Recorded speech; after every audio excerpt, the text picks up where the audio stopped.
Comme chaque année, nous avons la chance d'accueillir un artiste en résidence, un artiste qui vient et qui permet de travailler avec nous, regarder ce que l'on fait, mais surtout nous regarder ce que l'artiste fait.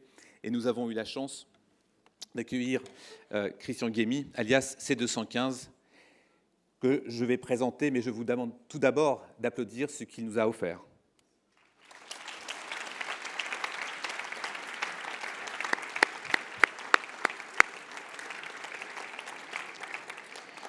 Christian Guémy est né en 1973, c'est un artiste parisien devenu une référence en matière de pochoir et de graffiti sous le pseudonyme de C215.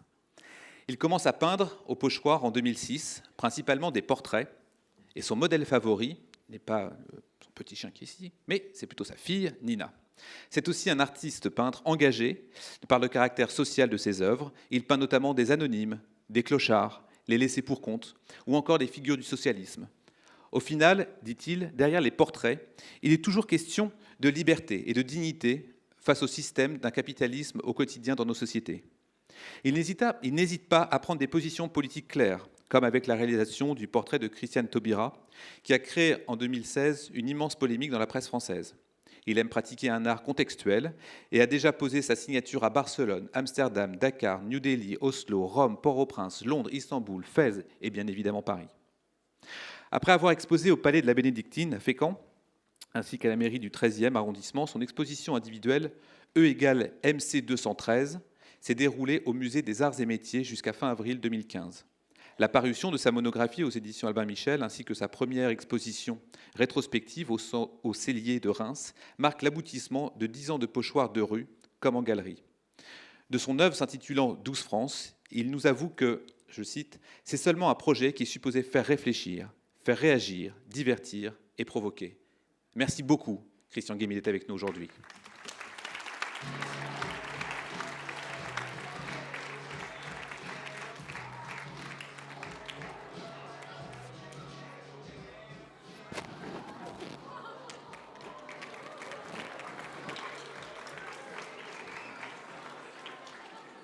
Bonjour à tous. Alors merci de m'avoir accueilli dans cet établissement et de m'avoir offert cette opportunité d'y peindre et de bavarder un peu avec vous. Surtout sur un sujet qui m'est particulièrement cher, celui de l'imagination. Pour vous dire, en fait, je n'ai pas du tout préparé mon discours. Et pour cause, parce que lorsque je suis venu pour intervenir il y a quelques jours maintenant pour commencer cette fresque, le chauffeur qui m'a conduit jusqu'ici m'a dit « Mais vous ne pouvez pas rentrer dans la voiture avec votre chien. » Alors moi, j'ai dit « Mais je vous assure, elle ne bougera pas, il n'y a pas de problème, ça va bien se passer. » Il dit « Oui, mais l'établissement, vous ne pouvez pas imaginer, ils ne vont pas vous accueillir avec un chien. » Et je lui dis que si, en fait. C'était tout à fait imaginable.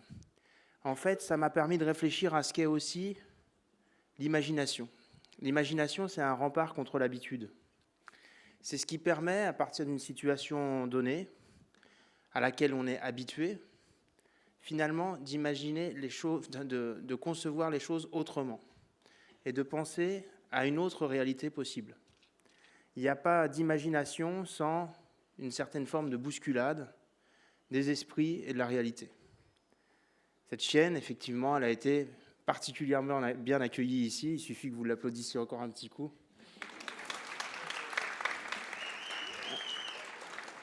Je peux vous dire qu'elle a été largement plébiscitée, photographiée, caressée, et j'étais un peu envieux.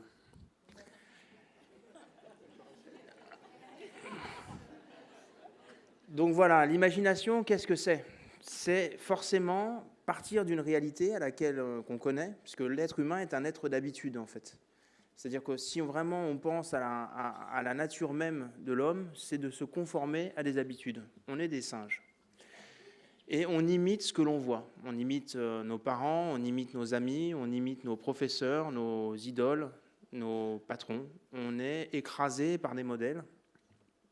De l'enfance, passant par l'école, le lycée, l'université, les grandes écoles et l'entreprise, on passe son temps à s'adapter pour imiter.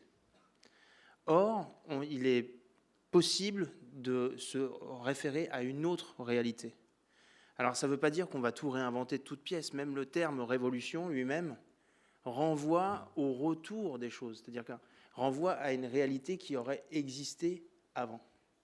C'est un cycle. Mais la révolution ne reproduit jamais exactement ce qui s'est passé. Elle crée une nouvelle réalité en transformant un état de fait en un nouveau. Donc pas de révolution sans imagination. C'est pour ça qu'on ne peut pas être réellement fondamentaliste. Qui voudrait aujourd'hui fondamentaliste religieux, par exemple, devrait se conformer au mode de vie qu'on avait il y a 2000 ans, 1300 ans, en fonction de sa religion, 4500 ans. On ne peut pas réellement revenir sur les choses. On est toujours amené à recréer les choses, à les repenser. Il y a une forme de dialectique dans l'imagination. Personnellement, je n'ai aucune imagination, au sens où on l'entend habituellement. Enfant, j'arrivais jamais à sortir vraiment de la réalité et j'étais particulièrement fasciné par cette réalité, par ces détails, par le quotidien, par l'actualité, par l'histoire. Et je n'étais pas vraiment un être qui rêvait de nouvelles choses ou qui avait des flashs, des visions. En revanche, j'étais un garçon insatisfait et de toute situation, facilement, j'arrivais à m'imaginer qu'il puisse en être autrement. Plusieurs fois, j'ai renoncé à des situations dans ma vie. Notamment, j'ai effectué de longues études universitaires, un quadruple cursus en fait entre des langues, allemand, anglais, histoire et histoire de l'art. Et en pleine thèse, j'ai décidé que je ne serais pas universitaire. Parce que je me suis dit, c'est marrant, mais avec ce que j'ai acquis aujourd'hui, je ne suis pas vraiment le même que j'étais au moment où j'ai entrepris ces études. Et avec cette culture-là, j'ai envie de faire autre chose, j'ai envie de partir dans la société. J'ai travaillé,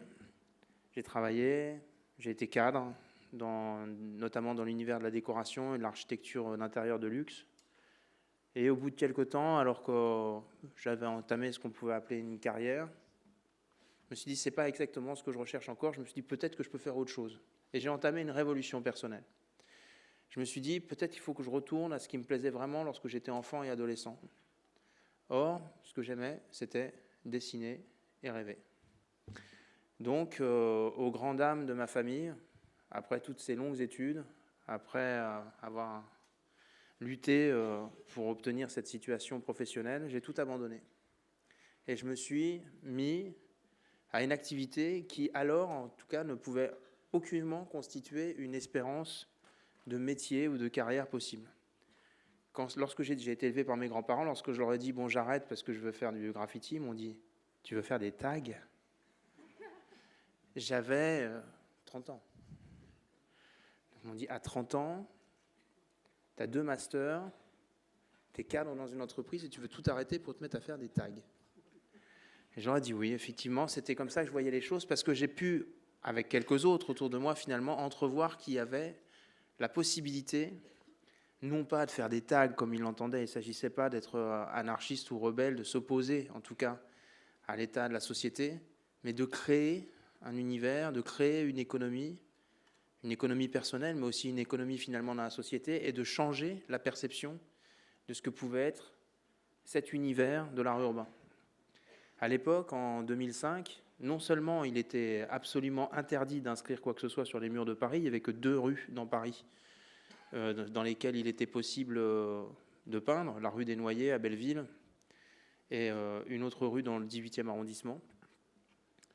Mais je pensais qu'en fait, qu'il n'était pas nécessaire d'employer, il n'était pas nécessaire pour qui emploierait en tout cas une bombe à aérosol, nécessairement d'insulter la société ou de commettre des dégradations, mais qu'il était aussi possible de placer des œuvres d'art dans l'espace public et que, même sans autorisation, même sans y être invité, et que si ces œuvres étaient satisfaisantes et qu'elles étaient porteuses d'un message positif, finalement, les autres, que j'espère et dont j'estime qu'ils sont bons, accepteront avec bienveillance.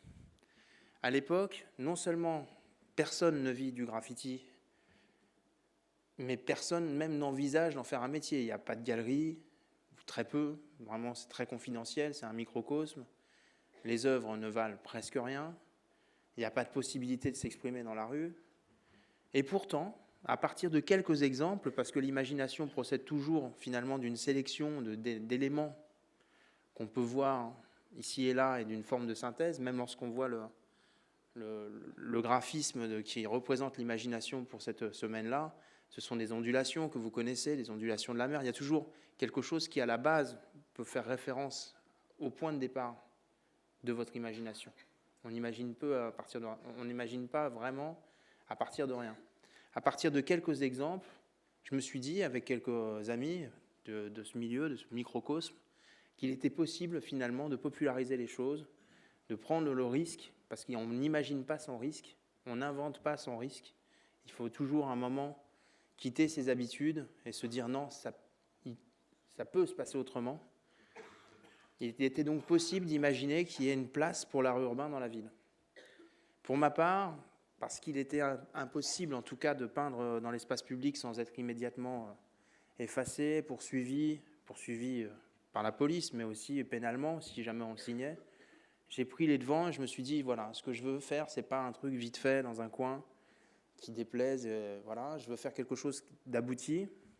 Et comme je dispose que de peu de temps pour réaliser mes œuvres là où je décide de les placer, je vais préparer en amont ces œuvres en créant des pochoirs. Et c'est comme ça que je me suis intéressé au pochoir, parce que le pochoir permet de peindre quelque chose d'assez petit, très vite, et donc, a fortiori, sans autorisation. Mais il faut savoir que même le pochoir, dans l'univers du graffiti et du street art à l'époque, c'est un outil qui est complètement déconsidéré. En 2005, lorsque je commence à m'intéresser de très très près au pochoir, même les taggeurs eux-mêmes disaient « Non, le pochoir, c'est vraiment de la merde. C'est pas de l'art, c'est bon pour les mamies lorsqu'elles veulent décorer leur cuisine. C'est bon pour faire les décorations de Noël sur les bars tabac. » C'était impossible d'imaginer, même dans l'univers du graffiti, qu'on puisse valoriser le pochoir au point d'en faire un métier et d'en faire un art à part entière. Et pourtant, je me suis engagé sans réfléchir, parce que j'y croyais. La vision, c'est aussi ça, c'est aussi une affaire de foi, et de se dire, voilà, je pense que c'est possible autrement, et qu'il faut en faire la démonstration. Et là, il faut un minimum de persévérance. Pas d'imagination qui se transforme en réalité, sans persévérance finalement. Et au fil des années, rapidement, on a réussi à établir un lien avec le public. Les choses n'auraient pas été possibles évidemment sans l'apparition d'Internet au début du siècle, puisque le graffiti, le pochoir, etc. existent depuis longue date, hein. Mais les choses ont pu en tout cas se mettre en place avec l'apparition d'Internet. Et en fait, rapidement, à partir de 2007, 2008, notamment grâce à l'intervention d'un artiste génial qui s'appelle Banksy, le grand public a commencé à s'intéresser et à changer son regard vis-à-vis de l'art urbain. On a créé des nouvelles habitudes. Aujourd'hui, vous êtes certainement très nombreux à connaître des artistes comme Space Invader ou d'autres, à traquer leurs œuvres, à les observer dans la rue ou au moins les reconnaître lorsque vous passez, sans être absolument bouleversé du fait que, tiens, là, il y a une œuvre d'art, parce que les choses ont changé. Il y a eu une transformation, vous avez changé vos habitudes. C'est aussi ça, l'imagination, c'est de se dire qu'on peut changer d'habitude, donc se bousculer. Aujourd'hui, les choses ont tellement changé pour l'art urbain qu'on a foison de galeries qui se sont créées pour représenter les artistes de l'art urbain, qui créent chacun à leur manière des œuvres plus ou moins dérivées de leur travail dans la rue. On a de nombreuses institutions, les institutions municipales, les institutions ministérielles qui collaborent avec les artistes et qui les font intervenir dans la rue pour diverses raisons, parfois décoratives, parfois sémiologiques. On a aussi bien sûr les médias qui s'intéressent de près à toutes ces activités, certains artistes étant tout particulièrement suivis pour ce qu'ils expriment ou leurs interventions. On a créé finalement un lien très très fort avec le public et avec la société à part entière. Donc c'était possible. Imaginer, c'est toujours finalement rendre possible quelque chose qui ne l'était pas. Et je pense à mon chauffeur en fait, qui ne pouvait pas imaginer que Lily puisse se reposer tranquillement sur scène avec moi, tout en faisant cette petite conférence. Donc voilà, je suis venu dans votre établissement en me disant, bon, je ne suis pas le premier artiste à intervenir ici. D'ailleurs, vous savez, il y a toujours une relativité des choses. Je ne suis ni le premier artiste, ni le dernier, ni le plus grand, ni ni le moins bon. Mais qu'est-ce que je peux leur apporter et surtout quel message je peux apporter dans une école de commerce et une école qui s'intéresse aux sciences sociales d'une manière générale, avec ma culture et avec finalement mon substrat. J'ai donc réalisé pour vous le portrait d'une jeune fille que j'ai rencontrée à Sarcelles. Elle a à peu près 11 ans. Et je l'ai rencontrée dans un cadre un peu particulier, puisque je devais, dans une autre intervention d'un autre groupe scolaire, d'un type un peu différent, une école sarcelloise, créer un mur sur la fraternité. Voilà. Donc j'ai choisi en fait ce jour-là de créer un mur aux couleurs de la nation, bleu, blanc, rouge, et d'inscrire sur le côté les devises républicaines, liberté, égalité, fraternité, auxquelles s'ajoute la laïcité. Et pour compléter ce mur, j'ai réalisé le portrait de 27 enfants de cette école que j'ai fait poser chacun avec un bonnet phrygien. Alors le bonnet phrygien, pour ceux qui ne le sauraient pas, c'est en fait un symbole révolutionnaire, mais qui n'a pas du tout été inventé à la Révolution. Ça vient de Phrygie, dans la Grèce ancienne. Et notamment, sous la République romaine, c'était le symbole des esclaves qui étaient affranchis. Donc c'est un symbole d'émancipation et de liberté. Et parmi ces 27 petits modèles, j'ai complètement accroché sur le visage de cet enfant et je me suis dit, tiens, c'est marrant.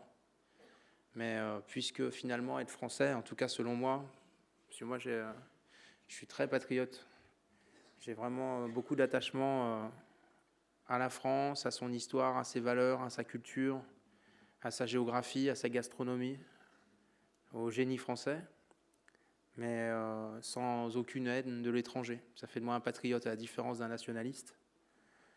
Et notamment, je suis particulièrement inclusif. C'est-à-dire que je pense que, en fait, être français, c'est devenir français. Et c'est un peu à chacun de soi, qu'on soit né en France ou ailleurs, à devenir français en adhérant à ses valeurs.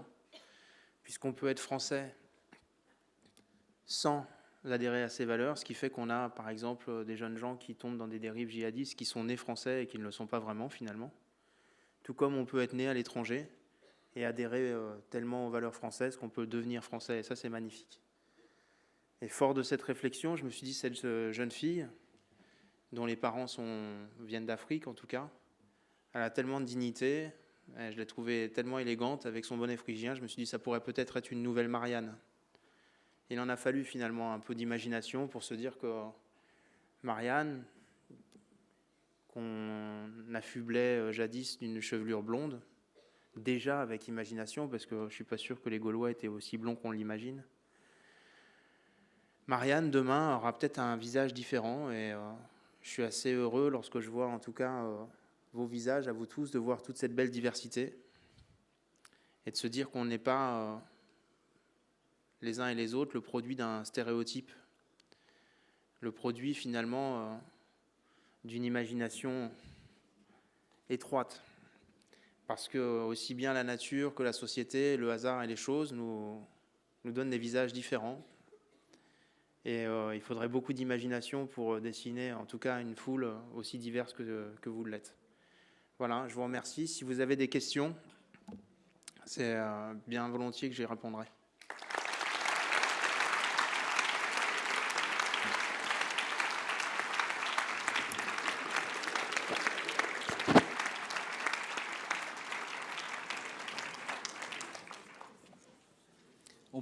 On peut très rapidement prendre de courtes questions, deux questions là-bas. Merci d'abord pour votre venue.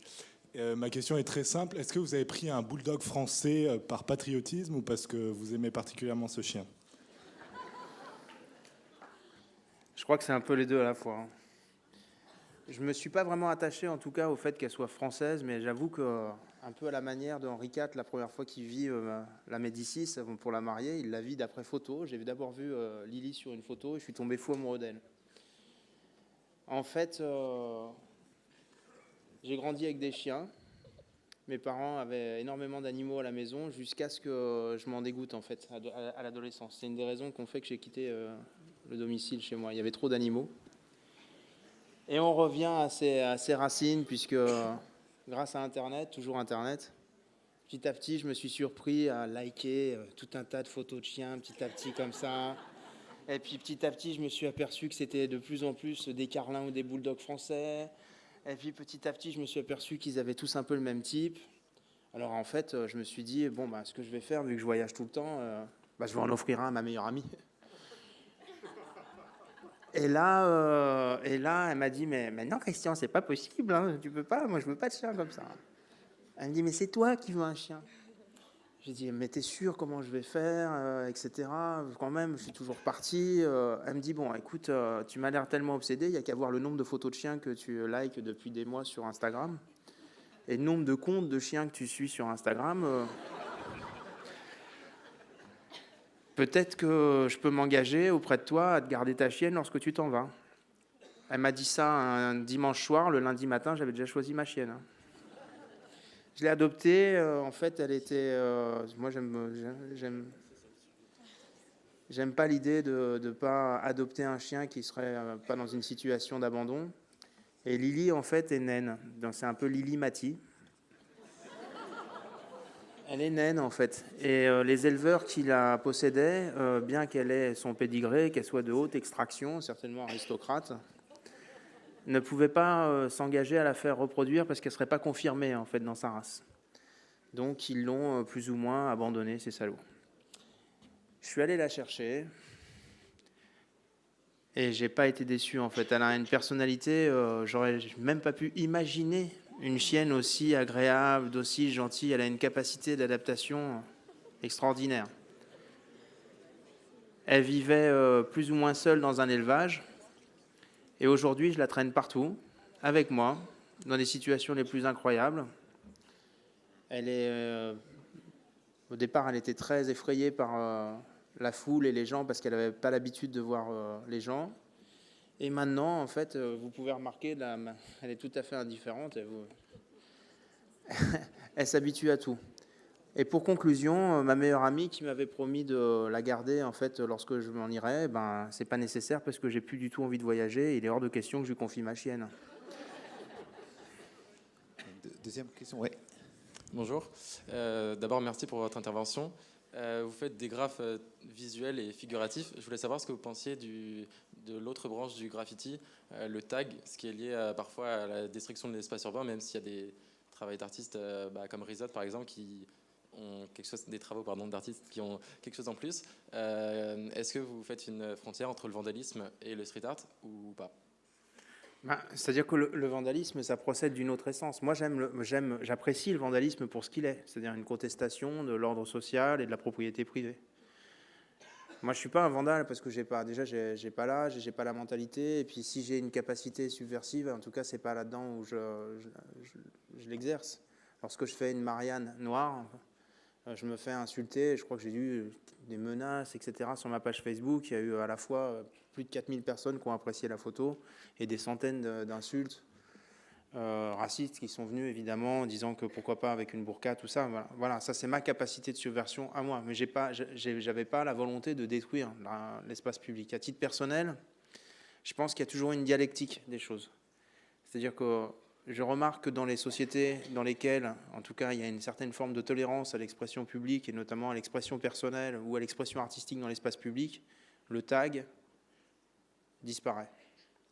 Donc le tag, c'est aussi l'enfant de la répression et d'une certaine rigueur, à maintenir les murs absolument dans l'état sans accepter aucune forme de transformation. Voilà, une rigidité.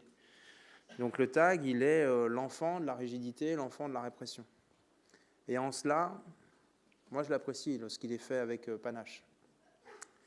On peut être, par ailleurs, on peut aussi bouleverser les frontières, c'est-à-dire qu'on peut être un grand tagueur, qui peut être aussi par ailleurs un grand calligraphe, qui peut aussi avoir beaucoup d'humour, d'imagination, et on peut être un piètre artiste, il n'y a pas de hiérarchie. On peut être un grand tagueur et voire même un grand artiste du tag. C'est pas aussi net et aussi clair que ça. Tout comme on peut aussi prétendre être artiste et puis laisser derrière soi dans l'espace public des horreurs inintéressantes que je peux considérer moi-même comme du vandalisme ou de la destruction. C'est pas aussi simple que ça, quoi. Merci. Une dernière question, je crois qu'il y avait là, ici. Ouais. Merci.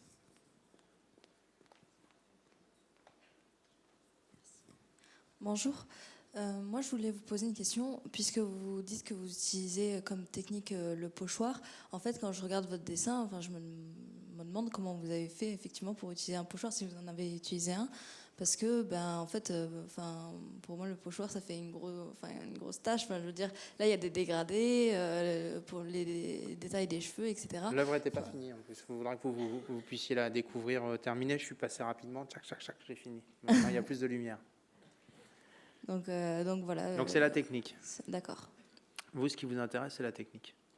Bah oui. Et comme il y a quelqu'un qui a posé une question sur les chiens, moi j'en pose une sur la technique. C'est intéressant. En fait, pourquoi je me pose toujours la question sur les... moi-même, je me questionne face aux questions techniques. C'est qu'il y a toujours, chez tout artiste, si je suis un artiste en tout cas, il y a une part d'artisanat et il y a le pourquoi on le fait. Et en fait, je pense qu'on peut parler d'art, non pas nécessairement par l'artisanat, mais dans le pourquoi. Ce qui fait que je suis tellement habitué à ma technique ou à celle des autres, enfin voilà, je suis tellement au contact de la technique, de la peinture, de cet univers, l'art urbain, je suis pas, par exemple, peinture à l'huile, j'y connais pas grand-chose. Que finalement, j'ai pas la distance, vous voyez, c'est l'habitude. J'ai pas l'imagination de me dire, c'est peut-être passionnant finalement sur le plan technique, ce que je fais ou ce que mes confrères font. Le paradoxe, c'est que sur le plan technique, il y a absolument rien d'intéressant à ce que je fais. C'est-à-dire que c'est du dessin, je dessine dans du carton et je découpe au travers à partir de photographies. Donc d'abord, j'ai besoin d'une photographie pour caler mes repères parce que j'utilise plusieurs cartons et plusieurs cartons découpés. Un pochoir, c'est un masque. La première œuvre murale et même peut-être même la première œuvre d'art, en tout cas qu'on connaisse dans l'histoire de l'humanité, c'était déjà un pochoir puisque c'était un masque, un homme préhistorique, des cavernes, a posé ses mains en tout cas sur une paroi, il l'a masqué et il a craché des pigments au travers, donc c'est l'équivalent du spray, et en le retirant, il a laissé une empreinte. Et c'est ça la technique du pochoir. J'ai exactement la même technique qu'un homme préhistorique. Sauf que je prépare des cartons, j'essaie de faire en sorte que j'ai l'imagination de voir préalablement, il faut toujours un peu d'anticipation quand même lorsqu'on veut avoir d'imagination.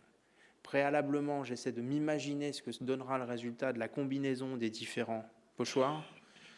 Lorsque je les conçois, je pense même à la manière dont je vais devoir les peindre, puisqu'en fait, il y a quand même une approche aussi technique dans l'exécution au niveau de la peinture, de la position des couleurs, des glacis, des couches intermédiaires, ou voire même les distorsions que je peux effectuer sur les différents niveaux, parfois en grattant, parfois en raclant pour étaler, parfois en faisant du grain, des choses comme ça. Et je me dis, bon voilà, tu vas le peindre comme ça, étape 1, étape 2, étape 3, étape 3. Et j'ai déjà, avant même de commencer finalement mon pochoir, parfois face à la photo, parfois même avant même d'avoir imprimé la photo face au sujet, j'ai déjà l'image de ce que je vais rendre. Donc on peut appeler ça l'imagination finalement. Il y a toujours une part d'imagination, même lorsqu'on travaille à partir d'une photographie. Et c'est encore un exemple qui illustre la chose, c'est-à-dire qu'à partir de la réalité, on peut finalement extraire, transformer les choses et puis voir quelqu'un et l'imaginer peint sur un mur d'une manière complètement différente en concevant ses propres outils. Parce que ce qui est peut-être intéressant dans le pochoir, c'est que à la différence d'un peintre qui va se servir toujours du même pinceau, moi, pour chaque œuvre, je suis obligé de concevoir un outil différent. Et cet outil, ce sont mes pochoirs. Et chaque pochoir est spécifique. Je vous ai répondu ? Christian Guémy, merci beaucoup. Merci Merci infiniment d'avoir été avec nous et du cadeau que vous nous faites.